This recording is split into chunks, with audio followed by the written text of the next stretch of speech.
Olá, companheiros, muito boa tarde. Começando a nossa análise internacional no canal do Diário Causa Operária, DCO, em parceria com o canal do Arte da Guerra. Estou aqui com o companheiro Rui, companheiro João, comandante Robson Farinazzo, para a gente fazer mais esse programa de todas as segundas-feiras ao meio-dia, para discutir os principais acontecimentos internacionais e analisar, né, sempre com um ponto de vista aí diferente do que a imprensa burguesa, a imprensa imperialista tenta mostrar, né? Bom, a gente está começando o nosso programa e eu queria, como sempre faço, pedir para vocês contribuírem com a gente. Mande, aqui no caso do canal do DCO, vocês sabem que a gente foi desmonetizado pelo YouTube, então você pode contribuir e participar do programa mandando seu Live Pix. É só apontar a câmera do seu celular aqui nesse QR Code ou entrar direto no link. Lá você escolhe o valor que você quer contribuir e escolhe a pergunta, o comentário. Também, se não quiser fazer comentário nenhum, só contribuir, pode também. Mas o importante é participar e contribuir com a nossa imprensa. Para você se tornar um membro assinante dos nossos canais, basta você entrar no Catarse. A produção vai colocar o link aí. E aí você se tornando um assinante do canal, aí no link cotv.org.br/membro, você ganha alguns benefícios, né? A gente sempre sorteia coisas na análise política da semana de sábado para os membros. Nós temos a live exclusiva de membros uma vez por mês com o companheiro Rui e outros benefícios aí que você ganha sendo membro do canal. E o mais importante é contribuir com a imprensa independente. Também você deve contribuir com o canal Arte da Guerra, que é nosso parceiro, sempre junto aqui com a gente, e também uma imprensa independente. Então você pode mandar no canal do Arte da Guerra superchat, super sticker, se tornar membro assinante pelo canal, ou mandar direto uma contribuição para o Pix do Arte da Guerra em robsonfarinazzo@gmail.com e contribuir com a imprensa independente. Então, companheiros, é muito importante aí que todos participem e contribuam para fortalecer toda a imprensa alternativa, né? E não deixe também de compartilhar o vídeo. Pega o link do Arte da Guerra e o link do DCO e compartilha aí no Telegram, no Twitter, no WhatsApp, no Instagram, no Facebook. Divulgue à vontade aí o nosso programa e não se esqueça de curtir o vídeo nos dois canais também. Tudo isso ajuda muito aumentar o número de visualizações do programa. Bom, começando então, já passo para o companheiro João para a gente iniciar a nossa análise internacional de hoje. Boa tarde, João. Boa tarde, Henrique. Boa tarde, comandante. Boa tarde, Rui. Boa tarde a todos os espectadores aqui da análise internacional. Eu queria começar aqui perguntando para vocês qual que é a análise preliminar aí da situação em Bangladesh. O primeiro-ministro fugiu do país. Eu queria começar perguntando para você, comandante, como é que você vê essa situação? Como que bola quadrada, hein, Joãozinho? Boa tarde, Henrique. Boa tarde, Rui. Boa tarde, Giovanni. Estou dando assim, vou pelo sentido horário.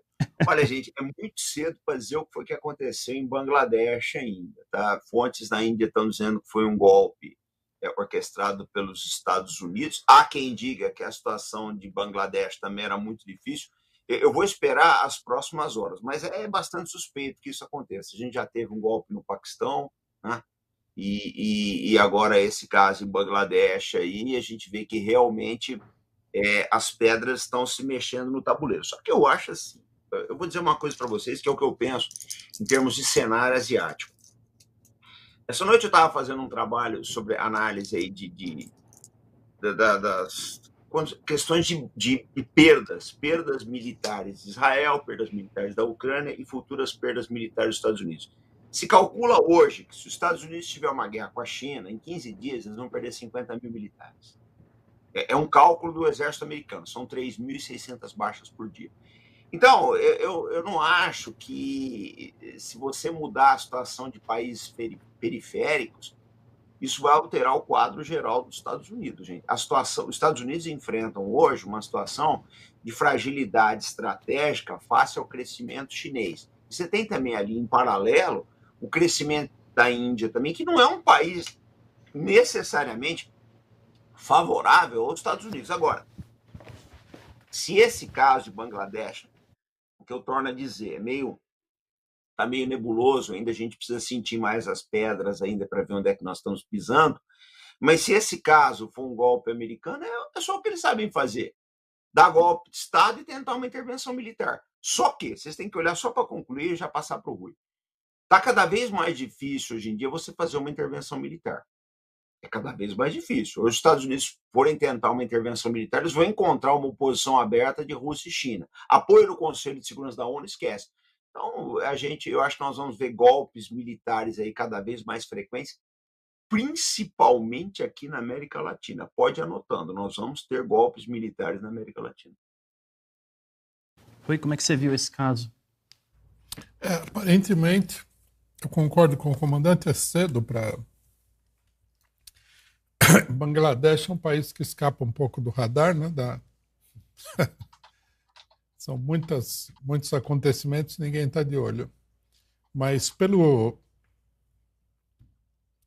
primeira impressão assim na imprensa internacional, parece ter sido um movimento impulsionado pelo imperialismo. Os jornais falam que o regime político em Bangladesh é um reino de terror, essa coisa toda, e a gente conhece esse discurso, é um discurso da propaganda imperialista contra regimes que até pode ser uma ditadura mesmo, mas eles só falam que é uma ditadura, que é reino do terror, quando interessa para eles falar, porque ninguém fala isso de outras coisas, né? Você vê o caso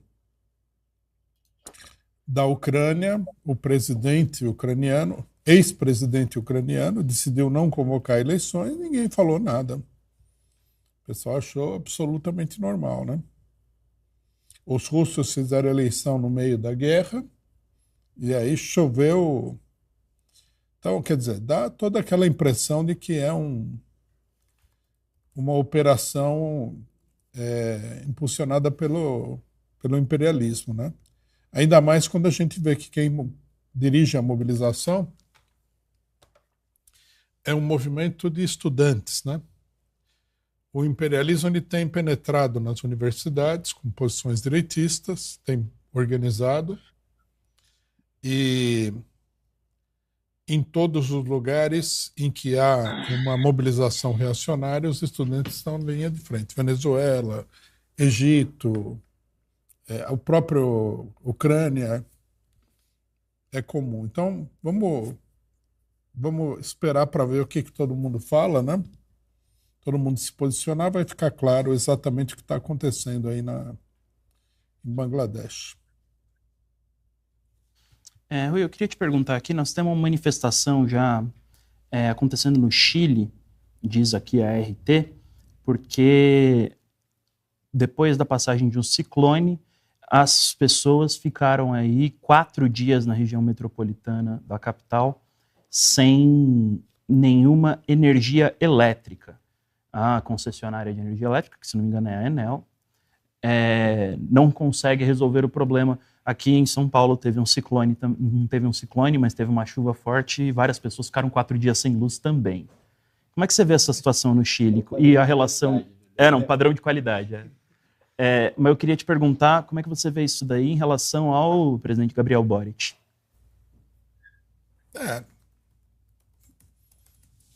O Boric é difícil dizer, né?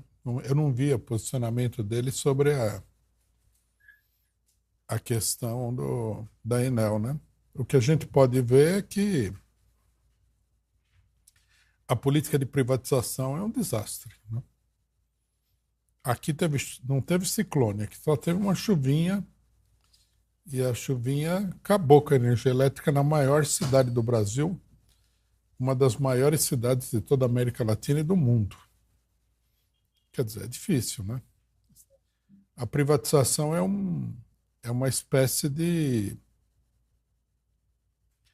tortura, né?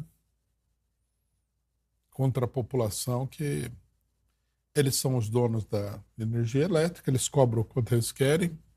Às vezes o governo intervém nos preços, mas não é comum. E o serviço é isso que a gente está vendo, né?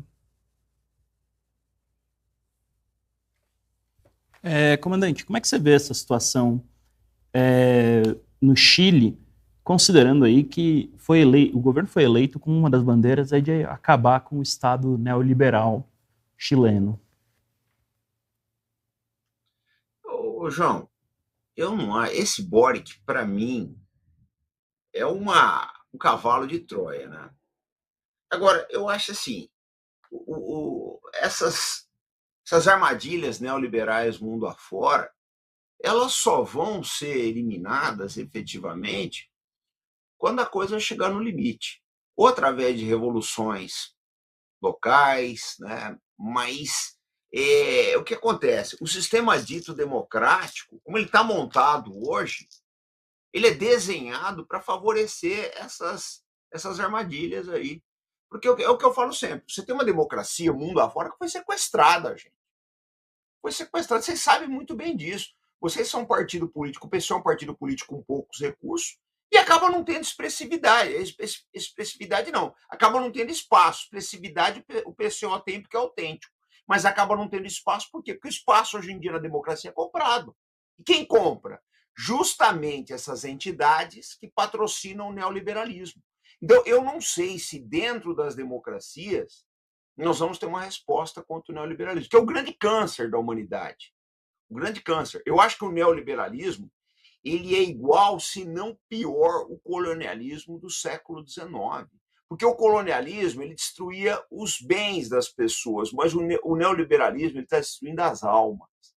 É uma filosofia perversa, de vida mesmo, de vida. Não é apenas, ele não atinge apenas a economia, não, ele vai na cabeça das pessoas. Então, eu acho muito difícil, no momento, isso a não ser, né, a gente está vendo um verdadeiro terremoto financeiro que começou na Ásia sexta-feira e parece que está chegando no Ocidente agora, o Wall Street está derretendo, a não ser que a solução venha disso, né, uma destruição completa do sistema. Mas, sinceramente, eu sou muito pessimista com relação aí à destruição do neoliberalismo. Eu acho que pelas vias normais não vai, não.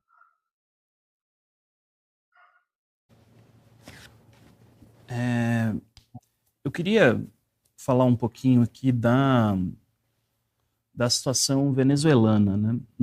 O Gabriel Boric tem publicado várias críticas aí ao processo eleitoral na Venezuela, e eu queria começar perguntando para você, Rui, como é que fica a situação na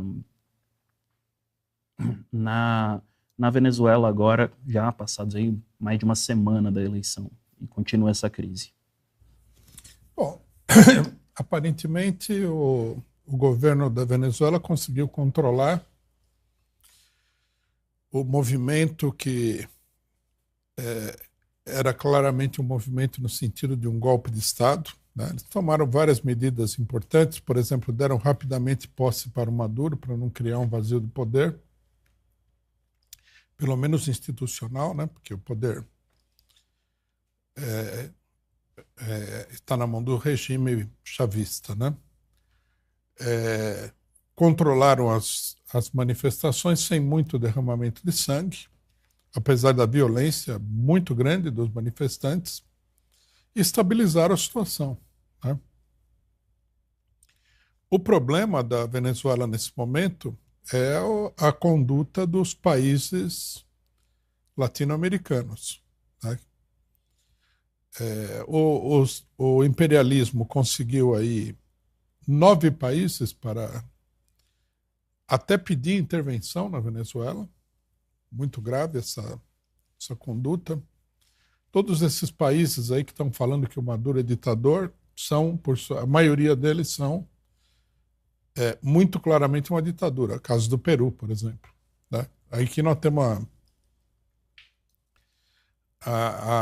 o escândalo de que o Peru, o Equador, pede intervenção porque a eleição não foi honesta, quando nesses países o que você tem é uma ditadura, né? E nós temos aí a covardia política da esquerda nos 3 governos esquerdistas que são Lula, Petro e López Obrador. não tiveram coragem de fazer o que era o mais natural de tudo, que era o seguinte, veja, houve eleições, a junta eleitoral venezuelana decretou a vitória do Maduro, a oposição tem o direito de contestar, direito esse que não é dado, né, a outras forças. Por exemplo, o bolsonarismo no Brasil não tem direito de contestar a eleição. O Trump nos Estados Unidos não tem direito de contestar a eleição. A oposição tem direito de contestar, vai pelos canais apropriados, apresenta a sua situação e quem tem que decidir é a junta venezuelana. É isso. Isso que o Brasil deveria ter falado, né? Vai lá, pega um advogado, vai lá no TSE venezuelano, apresenta a sua causa aí. Se você for vitorioso, muito que bem. Se for derrotado, muito que bem. Agora, o que esses países estão impulsionando é uma política de guerra civil, de derrubada violenta do governo. Tá? É preciso deixar isso claro. Amanhã vão falar que você não pode defender uma revolução, mas está todo mundo defendendo aí uma insurreição que é um golpe de Estado. Então, a política do Brasil, da Venezuela, do Brasil, da Colômbia e do México é uma política que favorece a guerra civil. O imperialismo, por sua vez, né, o que é a denúncia total de que se trata de um golpe de Estado, deu posse, não é que ele contestou a eleição, ele deu posse em Washington, o Anthony Blinken deu posse ao González, o candidato derrotado. E os outros continuam quietos. Né? Nem para falar que é absurdo dar posse ao González. Então, isso daqui eu não sei se dá para dizer, nesse momento aqui, que é uma debacle da esquerda latino-americana no governo, mas com certeza é uma das maiores crises políticas dessa esquerda das últimas décadas, inclusive. Vou nem falar de uma esquerda que se proclama revolucionária, que apoia enfaticamente o golpe de Estado norte-americano, que não mudou de posição nem depois que o Blinken deu posse a um candidato derrotado. Ô Rui, vamos ser sinceros, vamos botar os pingos nos is aí. Esquerda no Brasil, para mim, é você. Porque o resto, eu estava conversando com um rapaz outro dia, ele falou, comandante, eu tentei trazer o fulano para a nossa roda de debate, mas ele não quer vir. Fulano, eu não vou citar nomes, mas fulano é o expoente da esquerda. Eu falei para ele assim, meu filho, você tem que olhar uma coisa. Esquerda no Brasil, esquerda mesmo, que defende causas sociais, o trabalhismo, a melhora das condições do proletariado, é esquerda pobre. A esquerda que tem dinheiro não é esquerda. Esse dinheiro dela vem da mesma turma que patrocina essa direita extremamente neoliberal. Essa esquerda aí, do dinheiro, vai apoiar tudo aquilo que a gente é contra. Essa é que é a verdade. Esse pessoal não tem vergonha nenhuma de apoiar o Departamento de Estado americano. Eu falei para ele, você não vai conseguir trazer ninguém da esquerda que ganha dinheiro para o nosso debate. Falei, ninguém. Eu não vou citar, é o que eu falei, eu não vou citar nomes, mas tentou grandes expoentes da chamada esquerda brasileira. Mas é cara que está ganhando dinheiro. Essa gente não vai entrar em bola dividida. Se entrar em bola dividida, cortam o financiamento. Essa é que é a grande verdade. A grande verdade. Você não consegue trazer esses caras para analisar essas grandes questões que são importantes. Por quê? Porque o pessoal sabe muito bem, olha, se eu falar determinadas coisas, eu perco alguns patrocínios. E aí o cara não entra. Essa é que é a verdade, isso é que eu notei. Tá? Eu falo porque eu converso com muita gente que tem uma visão mais social da coisa, muita gente da esquerda raiz mesmo, como é o PCO, como tem gente assim no PDT e por aí vai. Mas a esquerda, essa chamada esquerda aí, que tem acesso a grandes mídias, né, que a Globo News gosta, gente, forget about. Forget about. Esse pessoal aprendeu o caminho do dinheiro, não volta mais.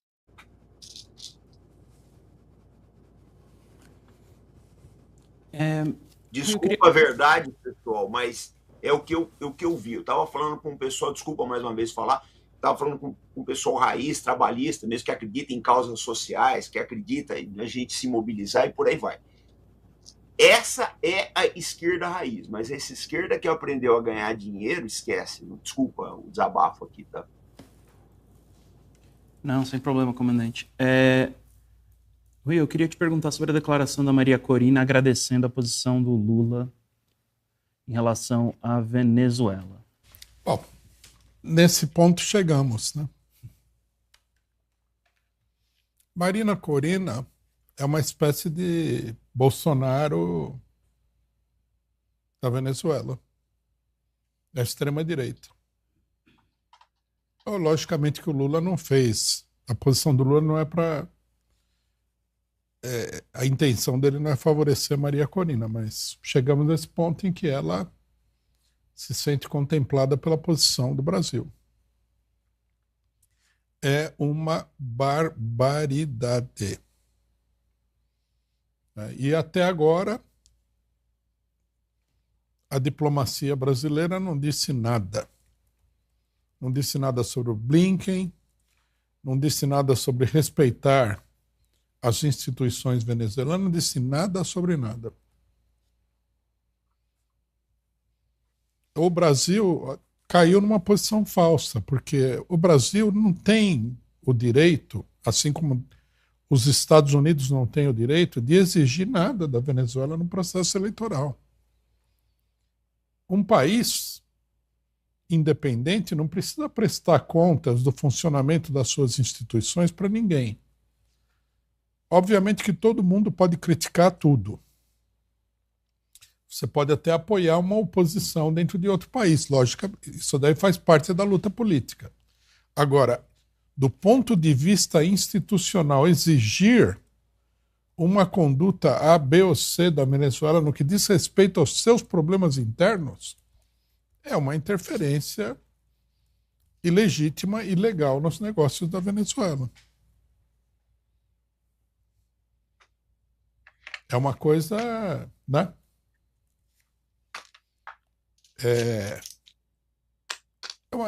Isso aí ainda nós vamos precisar esclarecer aqui o que é que aconteceu. Se houve uma ameaça muito dura dos norte-americanos que acovardou esses três governos, eu não sei, né? O que eu sei é que é uma capitulação horrenda, medonha, diante do golpe norte-americano na Venezuela. Porque que é um golpe do imperialismo norte-americano, não há a menor possibilidade de mostrar que seja outra coisa. Outro problema é o seguinte, o prejuízo que isso causa na luta política. PT, Lula, eles têm falado que a luta deles é contra o fascismo no Brasil.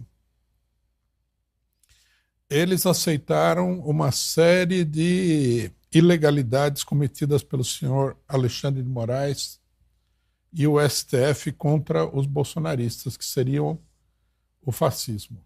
Quer dizer, eles sacrificaram os direitos populares, os direitos de cidadania, supostamente para combater o fascismo. E agora estão apoiando o fascismo num país estrangeiro. Imagina o que isso não vai causar dentro do Brasil.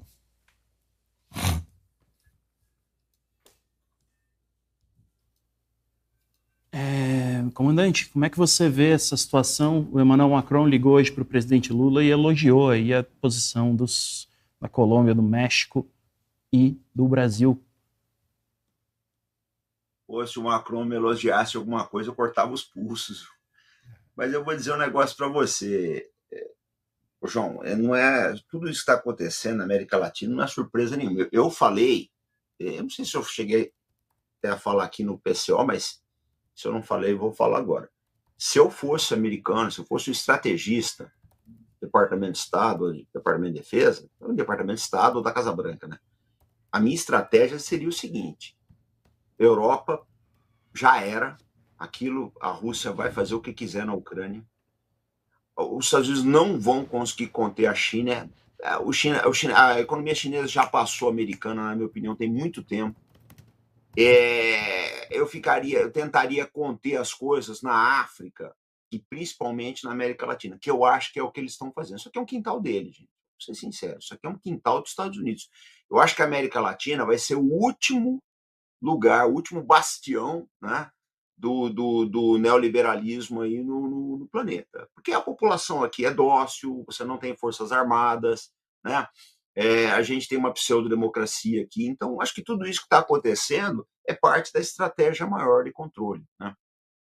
Mas eu acho que poderia ser pior, eu acho que a gente poderia estar muito pior. Acho que o Lula está fazendo o que ele pode, eu acho que ele é prisioneiro de diversas circunstâncias. O Lula, na minha opinião, é um refém no Palácio do Planalto, de diversas instituições aí, e grupos que disputam poder com ele aí, e se faz o que dá para se fazer. Agora, eu acho também que os Estados Unidos, a não ser que partam para a força militar, partam para a ignorância, eles não vão ter como alterar a situação da Venezuela. Eu não acho isso. A não ser que use mesmo uma força explícita, uma força militar, né, explícita, né?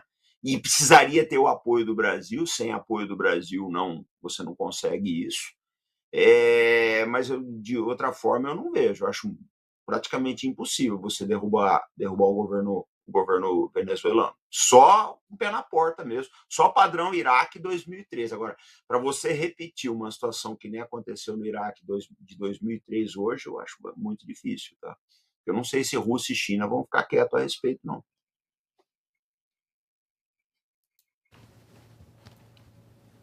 Temos comentários, Henrique? Nós temos já aqui alguns live pics, que é o seguinte, que a produção me mandou aqui.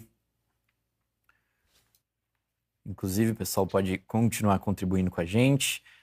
Um live pix do Flaviano, que mandou aqui. Um abraço para os compas mais aguerridos do Brasil. Viva o PCO. Um live pix anônimo, sem mensagem, só contribuição. Muito obrigado.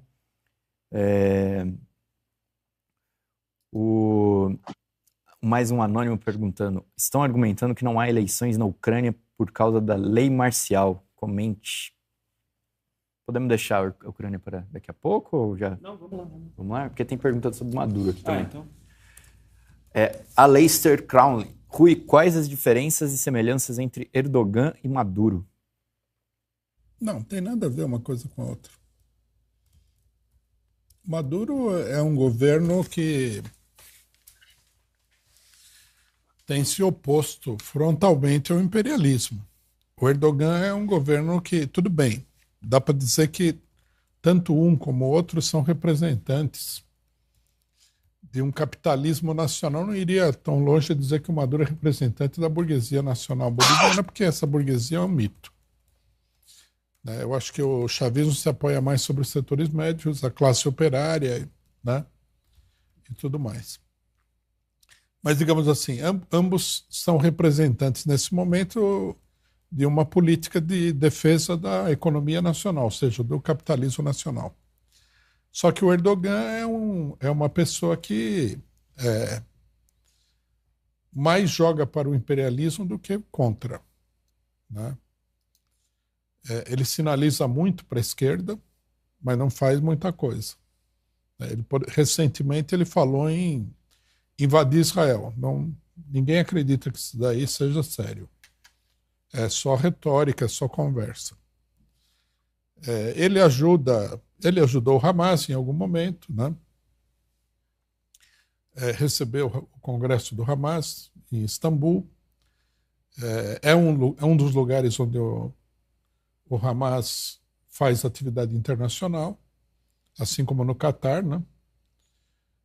E o Irã. São os 3 países onde o Hamas tem mais condições de se desenvolver. Mas não passa disso, né? O Erdogan também ele é uma pessoa mais, a gente deveria dizer, né? Apesar de que isso aqui tem uma complexidade, não sei se vai dar para explicar aqui agora, mas vou falar rapidamente. Todo governo nacionalista muitas vezes ele começa com sendo de direita, porque a inclinação dos seus integrantes é de direita, mas ele acaba sempre como um governo de esquerda, se ele é nacionalista. Não tem jeito. Tem que se opor ao capital estrangeiro. Para se opor ao capital estrangeiro, tem que se apoiar nas massas. E as massas, né, o apoio das massas tem um custo, que é você defender, ao menos parcialmente, o interesse das massas. Então, o Erdogan é um governo de direita que se inclinou à esquerda com as tentativas de golpe de Estado norte-americana, mas ele continua na OTAN, ele propõe um ingresso na União Europeia, quer dizer, não evoluiu a esquerda de uma maneira integral. Já o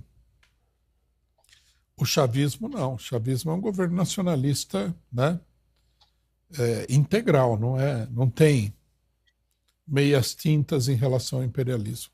Então, eu acho que nós temos que estabelecer claramente essa distinção. Quer comentar isso, comandante?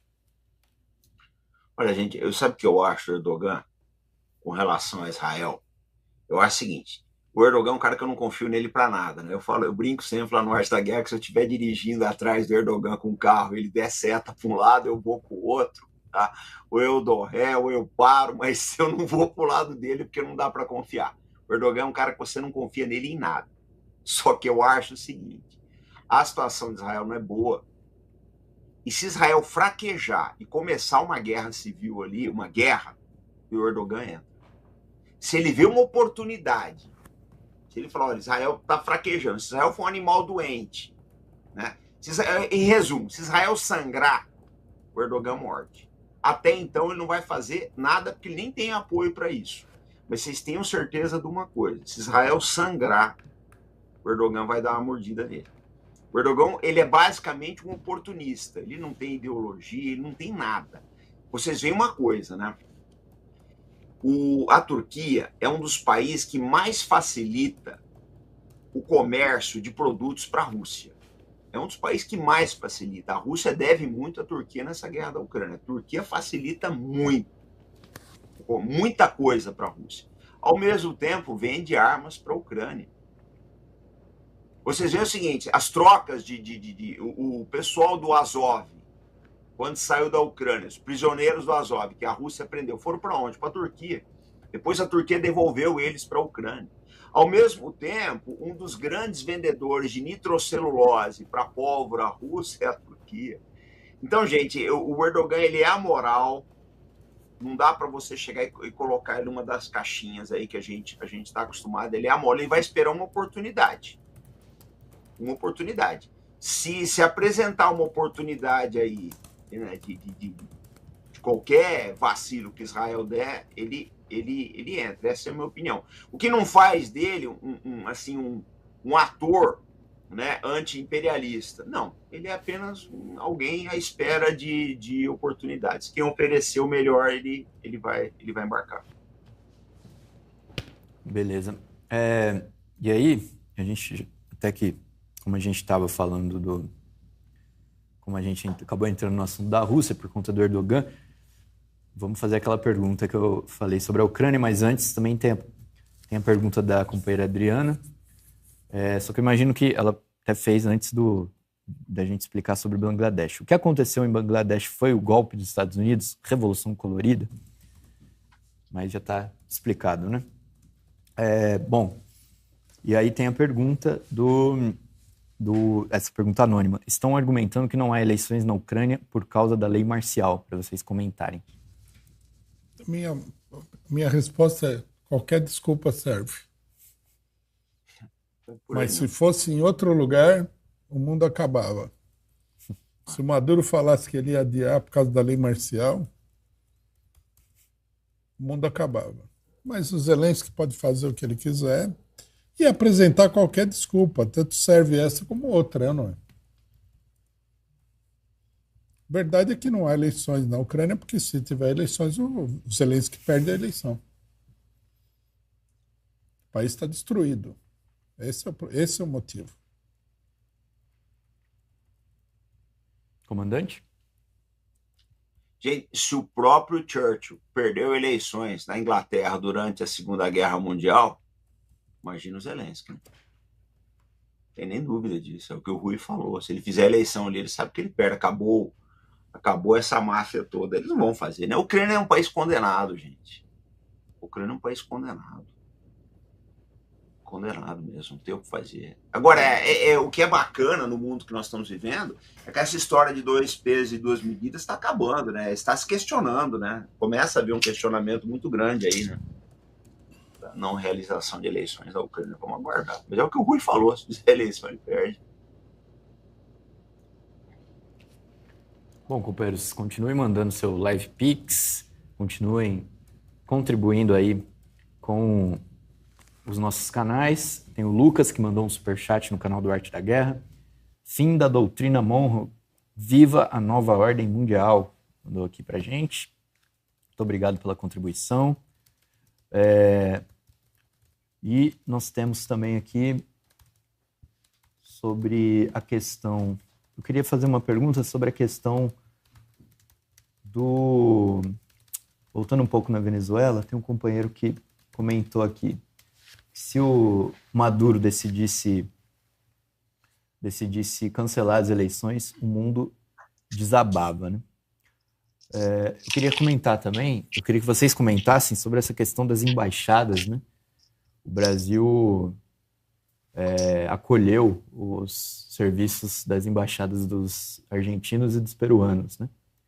E deu uma pequena crise com isso e rendeu também um elogio do Milei para o governo brasileiro.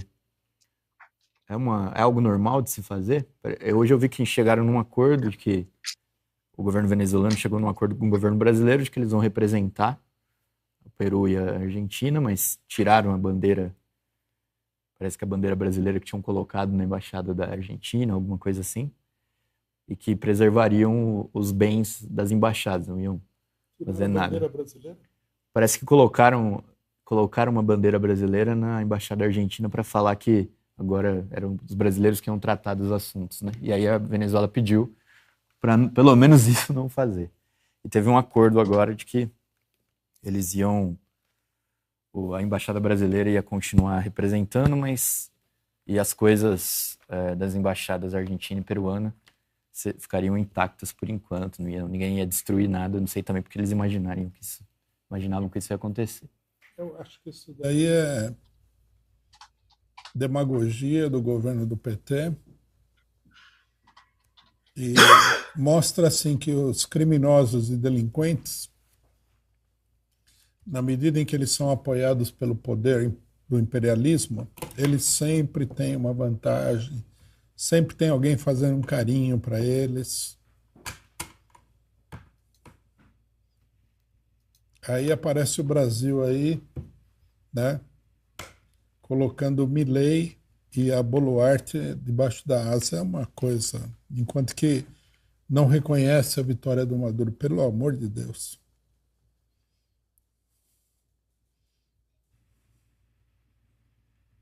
Comandante, quer falar sobre isso?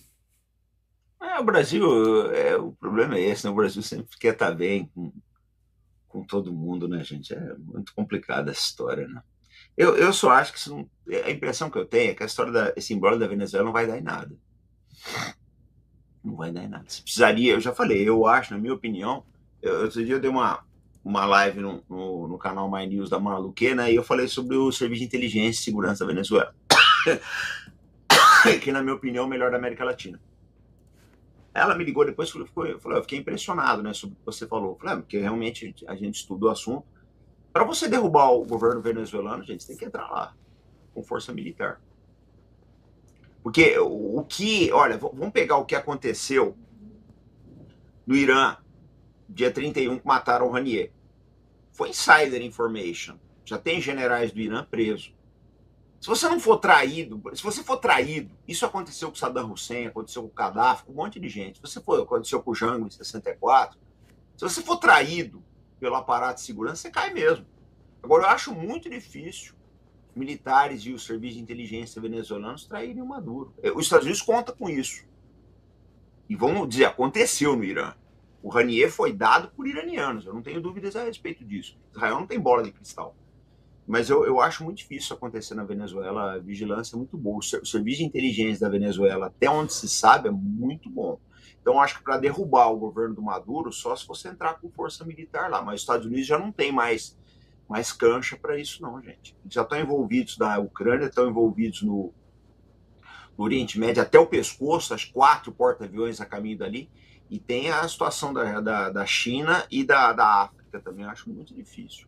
Sinceramente, eu acho que no andar atual da carruagem não tem o que fazer. Eu acho que o Maduro ele vai sobrepujar essa crise toda, né? E outra, os Estados Unidos precisariam fundamentalmente, para fazer qualquer ação militar contra a Venezuela, do apoio do Brasil. Eu não vejo clima para isso aqui. Bom, tem 2 perguntas. Deixa eu só então fazer mais umas perguntas do público. Aproveitar aqui a sequência. Do Guilherme, parte da esquerda que critica o chavismo afirma que a presença militar no poder é problema decisivo. O Guilherme também diz: podemos comparar Erdogan com Vargas, que balançava entre Estados Unidos e Hitler? Não, porque o governo Vargas era um governo nacionalista.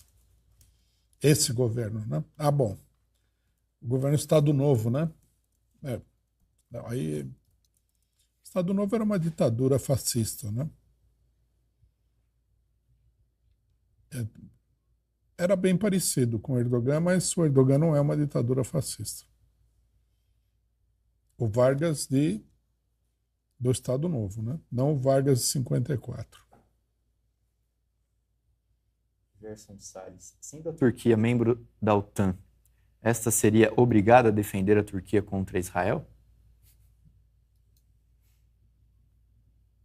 Se Israel atacasse, mas não, ninguém vai defender, não.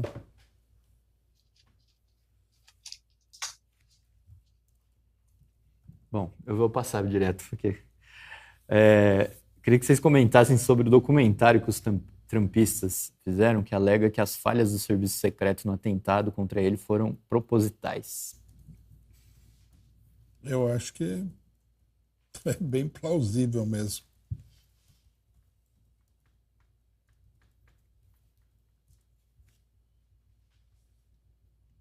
Comandante? Eu não assisti o documentário, mas eu acredito que seja, né? O Trump ele tem uma rusga muito grande, principalmente com o FBI, Departamento da Justiça aí. Mas sabe o que eu penso, gente? Eu não tenho essa ilusão. Já falei da esquerda milionária brasileira, da diferença entre um e outro. Para mim, eu estava vendo um documentário australiano esse dia sobre o Trump, que por sinal malha ele, né? O pessoal malhando direto aí. A Netflix faz uma campanha aberta contra o Trump, aberta mesmo contra o Trump. Mas você vê que não é um problema de se é um ou se é o outro. O establishment tem as duas mãos. Tanto um quanto o outro é um representante desse sistema imperialista aí, pessoal. Tanto um quanto o outro. É um representante do neoliberalismo. Não vai ter... Eu vejo, o pessoal às vezes achar o Trump é a salvação. Pô, não é. Olha, há um massacre de Israel contra os palestinos em Gaza, que é feito com bombas americanas. Se ficar o Biden, entrar Kamala ou entrar o Trump, o fluxo de bombas contra os palestinos vai ser mantido. Então, eu acho que é a primeira coisa, que eu respeito a opinião de as preferências de todo mundo, mas nós temos que matar a ilusão de que haverá uma mudança significativa com um ou com o outro. Os palestinos vão continuar a ser massacrados e vão mais longe. Eu tenho sérias desconfianças se o Trump será capaz ou vai ter vontade de acabar com a guerra na Ucrânia, gente. Eu tenho muita desconfiança a respeito. Eu sou muito cético com relação a isso, tá? Mas... Bom, vamos entrar agora na questão do assassinato do Ismael Haniyeh. Acho que é interessante que no programa a gente analisar as implicações, né? Para o Irã, para Israel, para o que esperar, principalmente da reação do eixo de resistência em relação a esse crime cometido contra o Ismael Haniyeh. Começar pelo Rui? Bom, primeiro é importante destacar, né, para todo mundo ter claro, que o assassinato do Ismail Haniyeh não foi um ato de guerra, foi um crime. Né? O chefe do Hamas não é combatente, ele era chefe do setor político do Hamas, ele estava negociando a situação em Gaza. É um crime típico dos israelenses, do sionismo. Esses são assassinos profissionais. Assassinar os inimigos é uma prática, uma coisa comum entre eles, o que mostra bem o tipo de organização com que nós estamos lidando. Né? Eles assassinaram milhares de pessoas. É um método covarde deles, de luta política, esses assassinatos. Em geral, os assassinatos são feitos contra pessoas que não estão esperando esse tipo de coisa, porque, né, apesar de que todo mundo sabe o que é o sionismo, as pessoas acham que os sionistas vão respeitar algum tipo de norma, de regra, de lei. Né? O sionismo há muito tempo rompeu com qualquer tipo mais elementar de relacionamento humano com outros setores. Então, a primeira coisa que nós temos que dizer é isso, mais um crime. Né? Agora, eu acho que o crime cometido pelo sionismo, o tiro está saindo pela culatra. Né? Primeiro porque causou um impacto muito grande no mundo inteiro. E veja que interessante, né? Depois de 40 mil mortos, né? Maioria crianças, o assassinato do Ismail Haniyeh causou um impacto mundial. Segundo, porque a maneira como o crime foi cometido no território iraniano, com violação do território pelos israelenses, né? Até agora nós não sabemos direito como é que foi feita se foi de fora para dentro, se foi de dentro, se foi bomba, se foi... Tudo indicaria que teria sido um míssil jogado por um drone. Né? Os iranianos ainda não deram uma explicação conclusiva do que aconteceu. Né? Mas isso já gerou um aumento da crise. Né? Nós temos aí uma crise muito grande na região, com as pessoas indo embora de vários países ali, se preparando para uma guerra em mais larga escala. Né? O Hezbollah intensificou os ataques a Israel, mas, segundo eles disseram, né, a retaliação pelo assassinato do segundo homem do Hezbollah ainda não veio, eles estão preparando uma outra coisa. Os iranianos, a qualquer momento, podem desfechar um ataque muito duro contra Israel. Quer dizer, elevou a temperatura. Né? Os norte-americanos estariam deslocando tropas para aquela região e o envolvimento norte-americano, né, se os norte-americanos colocarem tropas no terreno, por exemplo, no Líbano, vai levar um agravamento muito grande da crise. Até certo ponto, a gente pode dizer que Israel procura... Né? O pessoal não fala que a alegria do palhaço é ver o circo pegar fogo. Então, eles estão, ao que tudo indica, se eles não estão tentando botar fogo no circo, eles não têm medo de botar fogo nesse circo. Né? Talvez porque eles avaliem que, se a situação continuar como está, vai ser o colapso do regime político e da própria sociedade israelense. Então, o melhor é ir para uma política de cachorro louco. Né? Com certeza, o objetivo imediato do assassinato era dar uma demonstração de força, mostrar que eles estão no controle da situação, o que não deu essa impressão.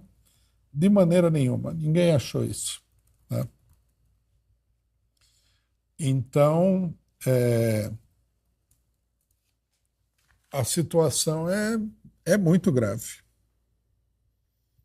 E vai, se houver, a hora que houver um enfrentamento, a situação em Gaza, para os israelenses, vai ficar pior. Por exemplo, estou vendo aqui que o jornal Haaretz dá como manchete que Israel ordenou a evacuação parcial de Khan Yunis. Quer dizer, fora esses gestos de teatro, né, que os franceses chamariam de coup de théâtre, não tem força. Os israelenses não têm força.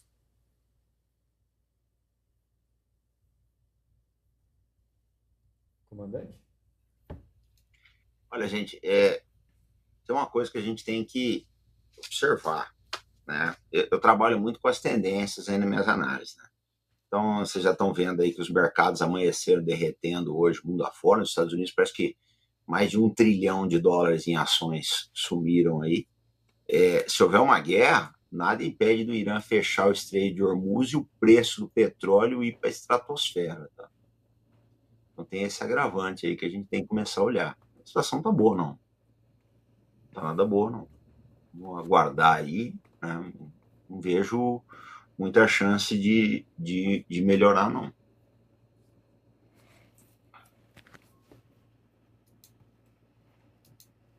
O Haaretz também dá a notícia de que tem uma colunista falando que o Hamas, depois de 10 meses de luta, está mais forte do que nunca.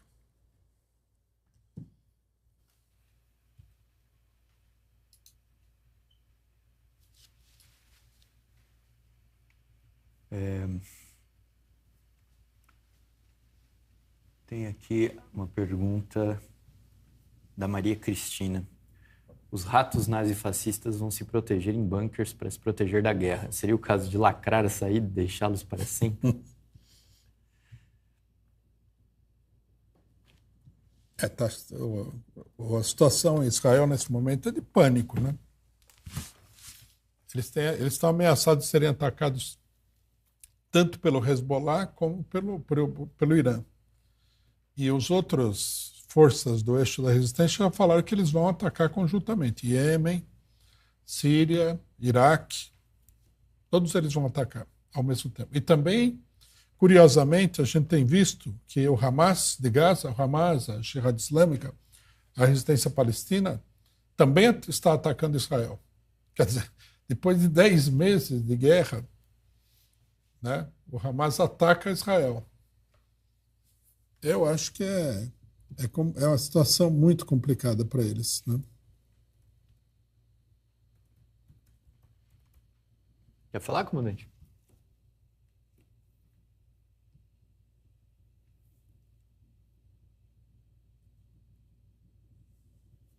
Tá, acho que eu não estou ouvindo. Vocês estão? Não estou ouvindo. Perdão. Meses atrás eu coloquei, eu não sei se eu cheguei a falar aqui no PCO, mas eu acho que na configuração que o mundo está entrando, que a multipolaridade ela está nascendo, gente, está explodindo aí. Você não tem como manter Israel nessa configuração de apartheid deles. É que é uma coisa 10 mil vezes pior. Acho que o maior dos críticos da África do Sul não poderia imaginar uma situação como a de Israel. Isso não vai ter lugar para isso nesse mundo que a gente está indo, né? É inevitável mesmo que aconteça tudo isso. Agora, vamos ser sinceros, gente. Vamos fazer uma análise muito fria da coisa. Netanyahu conseguiu o grande objetivo dele, que é trazer os Estados Unidos para uma guerra. Os Estados Unidos estão numa situação de pré-guerra com o Irã. Isso a gente tem que olhar. É uma realidade. Esse objetivo o Netanyahu atingiu.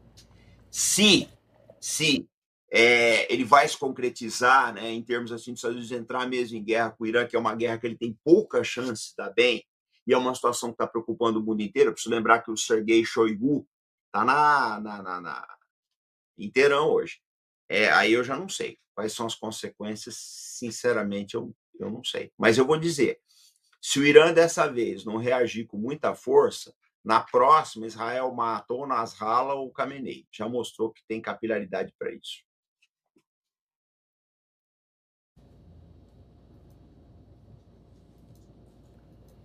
Eu queria perguntar justamente isso. Se vocês consideram que o ataque de Israel, apesar de desesperado, o fato de que eles atacaram dentro do Irã, se teve alguma...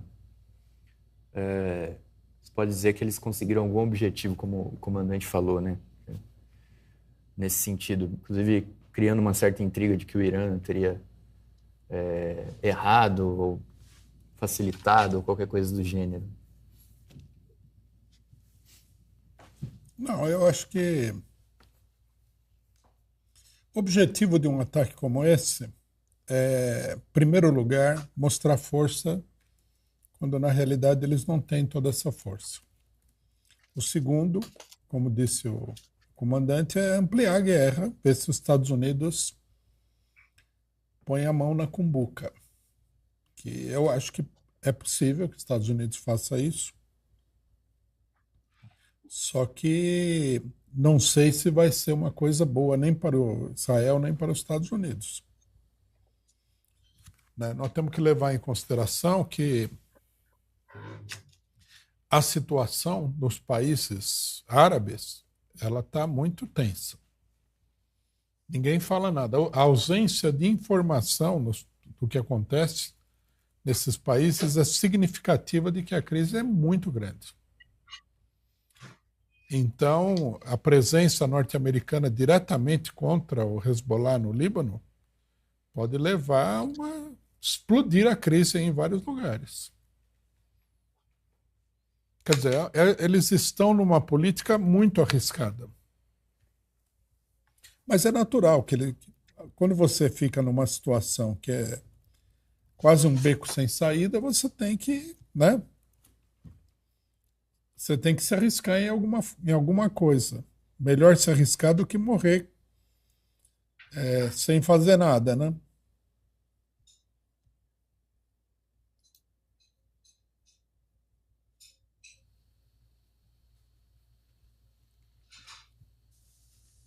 Quer comentar, comandante? Mais alguma coisa? A minha preocupação, eu já falei, né? A grande consequência pode ser o fechamento de Hormuz. Aí esquece, né? Esquece o mundo como vocês conhecem, né, gente? Porque, pessoal, vocês têm que olhar uma coisa. Escreve o que eu estou falando. Isso eu tenho quase certeza. Os Estados Unidos viverão um período de hiperinflação mais cedo ou mais tarde. Tudo caminha para isso. Se fechar o Hormuz, a coisa pode acontecer mais cedo. Porque se houver uma guerra mesmo, se eles atacar o Irã, a primeira coisa que eles fariam... Olha, gente, militarmente, a coisa mais fácil do mundo é você fechar o Estreito de Hormuz. Aquele tem 40 quilômetros. Aquilo você fecha com munição, com artilharia de campanha. Você não precisa nem de míssil, nem de drone. Você fecha com obuseiro. Então, assim, é o pior cenário que a gente pode imaginar, né? O Irã fechando o Hormuz. É uma possibilidade. Eu não sei como é que a coisa fica, né? Então, o preço do petróleo explode no mundo inteiro. Isso pode efetivamente acontecer. Lembra-se que nós estamos vivendo num mundo onde está todo mundo aumentando as apostas até onde podem. Todo mundo está aumentando as apostas. Eu acho que se os Estados Unidos atacarem o Irã, eles fecham Hormuz. Os iranianos fecham Hormuz, que é a melhor alternativa para eles. Embora eu não sei como é que vai ser a reação internacional. Bom, a gente chegou aqui no finzinho do programa. Eu queria que o Rui comentasse um pouco sobre a nossa campanha. Já chegamos, não falamos nem da Kamala Harris. Já estamos com... estamos com 58 minutos, não é isso? Sim. Não, só um comentário sobre a Kamala Harris que é importante. Já estão falando que ela está na frente do Trump. Alguns jornais mais cautelosos falam que o Trump não esperava, né, a subida da Kamala Harris, essa coisa toda. Eles vão fraudar também a eleição nos Estados Unidos, como eles estão tentando fazer na Venezuela. Pode escrever aí que vai acontecer. Vai dar uma coisa assim, um rolo muito grande. Bom, A gente torce para briga, né, Rui? sem dúvida nenhuma. Quanto mais tiro eles trocarem aí, melhor. Sobre a campanha da Palestina, nós temos aqui um desenvolvimento importante com o assassinato do Ismail Haniyeh. Nós tá saindo da gráfica agora, esses dias, depois de vários tropeços que a gente deu aí, o livro, né, o Hamas contra o seu lado da história, onde nós temos uma declaração do Ismail Haniyeh, uma das últimas declarações públicas que ele fez para nós especificamente. Então, nós já estávamos programando lançar esse livro em várias cidades aí. Vamos lançar pelo menos em umas 50 cidades brasileiras esse livro, talvez mais. Mas agora essa campanha adquiriu uma outra característica. Nós vamos também fazer uma homenagem ao líder do Hamas e denunciar o seu assassinato criminoso pelo sionismo.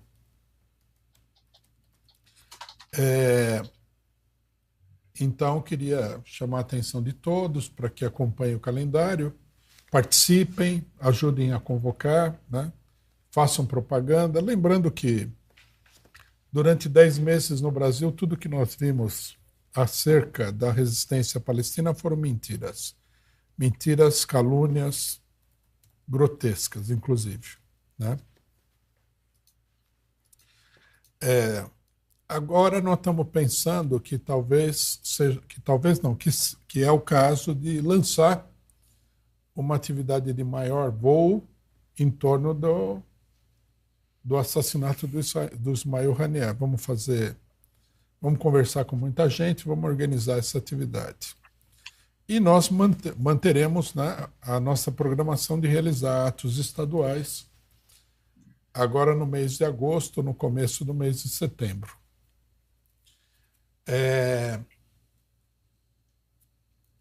Queria chamar todos a participarem da campanha, né? A participação na campanha é importante.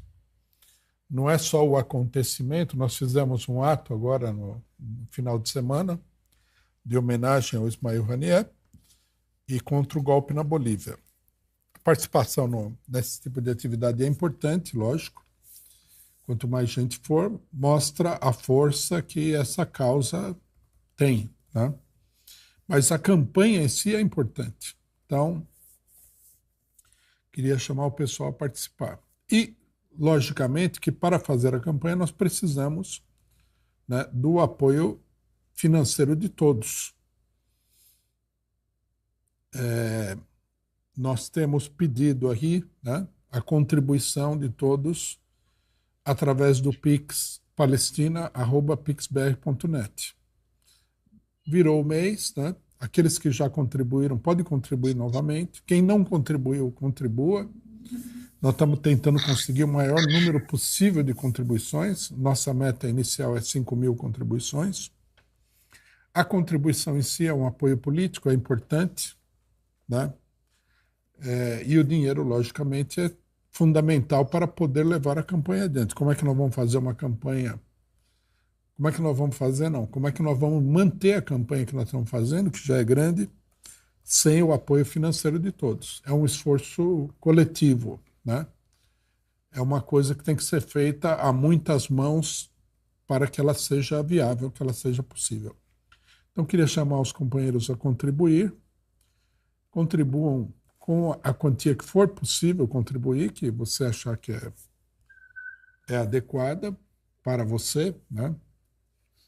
Lembrando sempre que a pequena contribuição também é importante. Às vezes a pessoa fala, não posso dar uma contribuição expressiva, mas não é assim. Se você der uma pequena contribuição, as muitas pequenas contribuições, né, vão fazer um volume e vão ajudar a impulsionar a campanha adiante. Então, nós pedimos contribua, né, participe da campanha, ajude a sustentar financeiramente a campanha, porque a situação no Oriente Médio, ao invés de refluir, ela se torna cada vez mais intensa, né?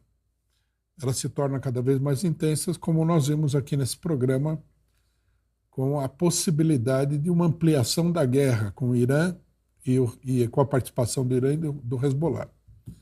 Nós temos que botar abaixo, né,